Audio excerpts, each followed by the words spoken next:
খাগড়াছড়ি সদরে স্কুল ছাত্রীকে সংঘবদ্ধ ধর্ষণের ঘটনার প্রতিবাদে এবং জড়িতদের দ্রুত আইনের আওতায় এনে শাস্তির দাবিতে আধাবেলা সড়ক অবরোধ চলছে। যুগ্ম ছাত্র জনতার ব্যানারে ভোর ৬টা থেকে দুপুর ১২টা পর্যন্ত এই অবরোধ কর্মসূচি দেওয়া হয়। অবরোধের কারণে সকাল থেকে কোনো ধরনের দূরপাল্লার যানবাহন চলাচল করছে না। তবে শহর এলাকায় ব্যাটারি চালিত কিছু অটোরিকশা চলাচল করতে দেখা গেছে।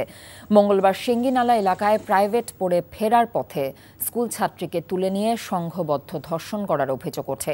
এই ঘটনায় ভিকটিমের বাবা বাদী হয়ে মামলা করেন। ইতোমধ্যে একজনকে আটকও করা হয়েছে। দর্শক, অবরোধের খবর জানাচ্ছেন আমাদের স্থানীয় প্রতিনিধি আবু তাহের মোহাম্মদ। সরাসরি যুক্ত হচ্ছে তার সাথে।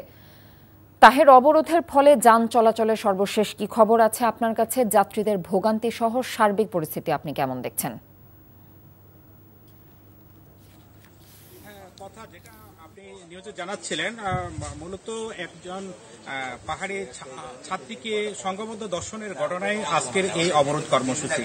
আমরা যেটা দেখেছি, ভোর থেকেই কিন্তু অবরোধের সমর্থনে পিকেটাররা রাস্তায় বিভিন্ন স্থানে টায়ার জ্বালিয়ে গাছের গুঁড়ি ফেলিয়ে তারা অবরোধের সমর্থনে পিকেটিং করেছে।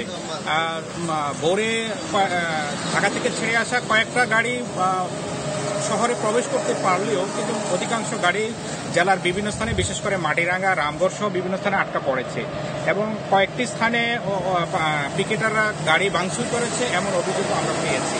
আমরা আটকা পড়া কিছু পর্যটকের সাথে কথা বলেছিলাম। তারা যেমনটা জানিয়েছেন, তারা শহরেও প্রবেশ করতে পারেননি, বাধ্য হয়ে তারা রাস্তায় তাদের রাস্তা সেরেছেন। এবং আজকে খাগড়াছড়ি শহরের প্রধান হাটবার, কিন্তু এই হাটবারের অবরোধের কারণে ব্যবসায়ীরা বিভিন্ন স্থানে আটকা পড়েছেন। তারা সকালের টিপে যেতে পারেন না। আমরা সাজেক কাউন্টারে কথা বলেছিলাম, তারা জানিয়েছেন দুপুরের পর আটকা পড়া পর্যটকদেরকে সাজেকে পাঠানোর ব্যবস্থা করা হবে। বান্ডেল থাকলে প্রতি সেনমানিতে টাকা বাঁচবে। বিকাশ সেনমানি বান্ডেল কিনে জিতুন প্রতি লেনদেনে। এতদিন শুনছি চান্দে অমাবস্যা লাগে, আজকে দেখলাম শুরুতে অমাবস্যা লাগে।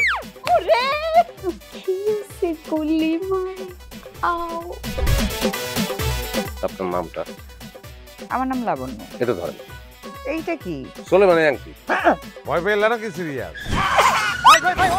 আমগো চোখে তো এখন কাঠের চশমা। দুইটা খেজুর কাটা নিয়ে চক্ষু দুইটা উঠানো হইলে আমারে দান করে দিন। কারো পৌষ মাস আর কারো সর্বনাশ। নাই রে নাই, আমার বাপে নাই। এই হারামজাদা, হাতে কি গ্রামের মাসে তোর আটকা জলিল কর। আমার ঘরে তিনটা বউ এতিম হয়ে যেতাম। বস্তালা আবার ঢুকা।